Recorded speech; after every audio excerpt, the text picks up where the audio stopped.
जमीन से 480 फीट ऊंचे 4500 साल पुराने इस पिरामिड के अंदर ऐसा क्या था जिसको सिर्फ देखने के लिए रिसर्चर्स ने एक रोबोटिक कैमरा पिरामिड के अंदर भेजा। एक जगह पर आकर रोबोटिक कैमरा रुक गया क्योंकि अब उसके सामने पत्थर का एक स्लैब था। रिसर्चर्स का मानना था कि इस स्लैब के पीछे जरूर कोई ऐसा राज छिपा है जो पिछले 4500 सालों से दफन है। ये राज इनको हर कीमत पर जानना था, इसलिए उन्होंने रोबोट के आगे एक ड्रिल मशीन लगाई जिसने उस पत्थर के स्लैब में बारीक छेद कर दिया। अब इस छेद के अंदर एक कैमरा भेजा गया जिसने स्लैब के उस पार ऐसा मंजर देखा जो पिछले 4500 सालों से किसी ने भी नहीं देखा था। दोस्तों, इजिप्ट में टोटल 138 ऊंचे पिरामिड्स मौजूद हैं, जिन्होंने पिछले हजारों सालों से दर्जनों अर्थक्वेक और कई खतरनाक तूफान का सामना किया, लेकिन मजाल है इनमें से कोई एक भी इधर से उधर हुआ हो। इनमें से सबसे ऊंचा और बड़ा pyramid the great pyramid of Giza कहलाता है और इस पिरामिड की बेस का एरिया 13 एकड़ है। यानी इस पिरामिड्स के अंदर हैरतअंगेज तौर पर 1-2 नहीं बल्कि पूरी 9 फुटबॉल फील्ड आराम से फिट आ सकती है। एक एस्टिमेट के हिसाब से इस पिरामिड में टोटल 23 लाख बड़े बड़े पत्थरों का इस्तेमाल हुआ, जिनमें से कई पत्थरों का वजन 50 टन भी था। अगर इसके टोटल वजन का अंदाजा लगाया जाए तो इस पैरामीटर का वजन 60 लाख टन है, जो 12 बुर्ज खलीफा के वजन के बराबर बनता है। लेकिन इतने ऊंचे और आलिशान पिरामिड बनाने का आखिर मकसद क्या था? हजारों साल पहले जब इंसान के पास कोई टूल्स भी मौजूद नहीं थे, तब इन पिरामिड की दीवारों को कैसे इंच बाय इंच लेवल किया गया, कैसे 50 टन वजनी पत्थरों को स्क्वायर शेप में काटकर बगैर क्रेन के ही 480 फीट ऊंचाई तक पहुंचाया गया। और इनको बनाने में ऐसे कौन से इंजीनियर्स का हाथ था जिन्होंने इन पिरामिड्स को अर्थक्वेक प्रूफ के साथ साथ इनकी तमाम साइड को एग्जैक्टली 51.5 डिग्री के एंगल पर सेट किया। ये सब आप जान सकेंगे आज की इस वीडियो में, तो आइए शुरू करते हैं। Challenge number 1। कई सदियों से मुख्तलिफ रिसर्च टीम इस पिरामिड्स कंस्ट्रक्शन टेक्निक जानने के लिए सिर पकड़कर बैठी थी कि आखिर इस पैरामीटर की हर side exactly north, south, east और वेस्ट पर बगैर कंपास के कैसे सेट की गई होगी। कई एक्सपर्ट्स का मानना है कि उस टाइम के आर्किटेक्ट ने सबसे पहले ऐसी जमीन तलाश की होगी जो लाखों टन वजनी पत्थरों का वजन झेल सके, जिसके बाद ना कोई कंपास और ना ही कोई ऑप्टिकल इंस्ट्रूमेंट, सिर्फ इस बेसिक टेक्निक से हजारों साल पहले इस पिरामिड की डायरेक्शन सेट की गई होगी, और वह भी 0 एरर्स के साथ। Challenge number 2। अगला चैलेंज था जमीन को लेवल करने का। जिस 13 एकड़ की जमीन पर इस पिरामिड को बनना था, उसका लेवल थोड़ा सा भी आउट होता तो 23 लाख पत्थरों के इस पहाड़ का खड़ा होना बिल्कुल भी मुमकिन नहीं था। अब इस जमीन को लेवल करने के लिए उस टाइम के इंजीनियर के पास ना ही लेजर लेवलर था और ना ही पवन लेवलर। एक्सपर्ट्स का मानना है कि कंस्ट्रक्शन साइट की चारों साइड पर खड्डा करके उसमें पानी डाला गया होगा और फिर एक साइड के पानी के लेवल से दूसरे साइड के पानी के लेवल को मैच किया गया होगा। जो जमीन का हिस्सा पानी के लेवल से मैच नहीं कर रहा होगा, उसको छेनी और हथौड़ी की मदद से काट कर लेवल किया गया होगा।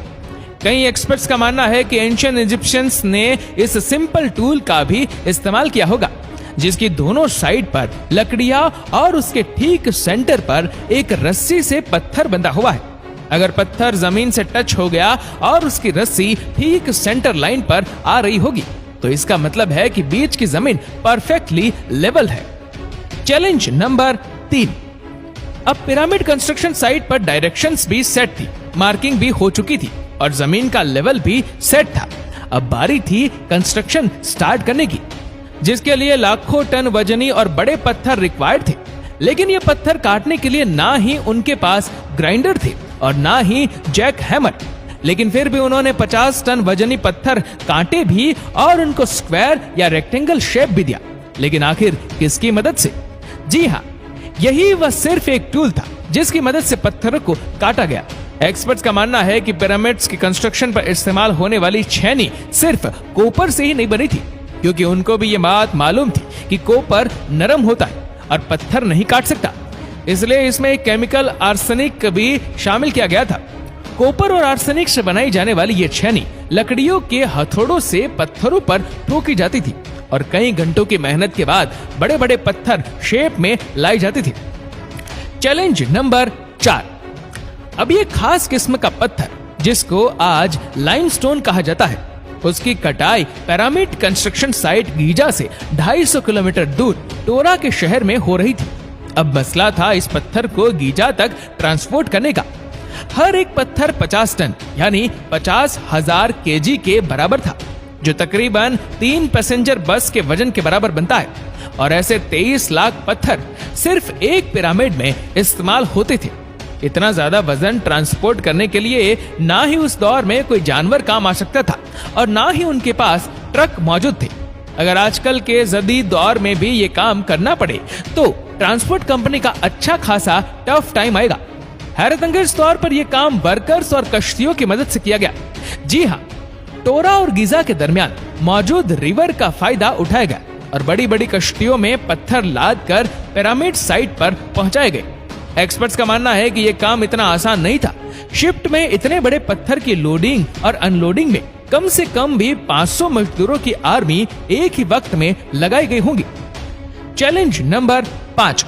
जो एक्सपर्ट की टीम पिरामिड के कंस्ट्रक्शन पर रिसर्च कर रही थी, उनको अब अपने कई सवालों के जवाब मिल चुके थे, लेकिन एक बात उनको हर वक्त सता रही थी कि लाइमस्टोन कट भी गए, ट्रांसपोर्ट भी हो गए और कंस्ट्रक्शन के दौरान एक के ऊपर एक लगना भी शुरू हो गए। लेकिन मसला ये था कि पत्थर इतनी ऊंचाई तक आखिर पहुंचाए कैसे गए होंगे। कई एक्सपर्ट्स का मानना है कि पिरामिड के कंस्ट्रक्शन से पहले ही ये प्लान कर लिया गया था। या तो ये स्पाइरल ट्रैक के जरिए ऊपर गए होंगे या फिर जिगजैग तरीके से। लेकिन ये बात तो तय है कि 50,000 केजी के पत्थर ऊपर मजदूरों की आर्मी की मदद से ही खींच कर गए होंगे। Challenge number 6। दोस्तों, बात सिर्फ लाखों मजदूरों छेनी हथौड़े से लाइमस्टोन काटने और इतने बड़े पत्थरों को ट्रांसपोर्ट करने की ही नहीं थी। इस पिरामिड्स के अंदर कंपार्टमेंट, उनके अंदर जाने का रास्ता और कई छोटी छोटी सुरंगें भी बनाई गई थी। बाकी सब चीजें तो ठीक थी, लेकिन एक चीज एक्सपर्ट्स को हैरान कर गई और वो ये थी कि कंपार्टमेंट के अंदर जो पत्थर इस्तेमाल हुआ था वह लाइमस्टोन नहीं बल्कि ग्रेनाइट था। जी हाँ, ग्रेनाइट एक ऐसा पत्थर है जो डायमंड के बाद दुनिया का सबसे सख्त तरीन स्टोन माना जाता है। आजकल के मॉडल दौर में भी ग्रेनाइट बड़े बड़े मशीन की मदद के सिवा काटा ही नहीं जा सकता। दुनिया भर से कई आर्कियोलॉजिकल एक्सपर्ट्स को पिरामिड का विजिट भी करवाएगा, लेकिन किसी को भी इस बात का सुराग नहीं मिला कि 4500 साल पहले इजिप्शियन ने ग्रेनाइट जैसे ठोस पत्थर को इतनी सफाई से कैसे काटा था। आखिरकार कई सालों के बाद एक्सपर्ट्स ने इस मिस्ट्री को भी सॉल्व कर दिया। इजिप्शियंस ने ग्रेनाइट को इतनी सफाई से एक ऐसे आरे से काटा था जिसके दांत ही नहीं थे। जी हाँ, बगैर दांत वाले इस आरे के दोनों साइडों पर वजन डालकर इसको ग्रेनाइट पर चलाया जाता था और बीच में बजरी डाली जाती थी। एक्सपर्ट्स का मानना है कि इस तरीके से इतने बड़े पत्थर को काटने में 4 महीनों का वक्त लग जाता था।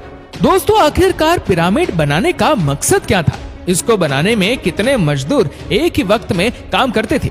और रोबोटिक कैमरा ने जब पिरामिड के अंदर पत्थर के स्लैब में सुराख किया तो उसके अंदर वो कौन सा मंजर देखा गया जो पिछले 4500 सालों से किसी ने भी नहीं देखा था? ये सब और इससे भी ज्यादा आप जान सकेंगे इस वीडियो के पार्ट नंबर 2 में। दोस्तों, इस वीडियो को लेकर आपकी क्या राय है नीचे कमेंट करके जरूर बताइएगा। और अगर आपको वीडियो अच्छा लगा हो तो इस वीडियो को लाइक करेगा, शेयर करेगा ज्यादा से ज्यादा लोगों तक। और ऐसी ही और भी रोचक जानकारियों के लिए सब्सक्राइब करें हमारे यूट्यूब चैनल को और फेसबुक पर फॉलो करें हमारे पेज को। धन्यवाद।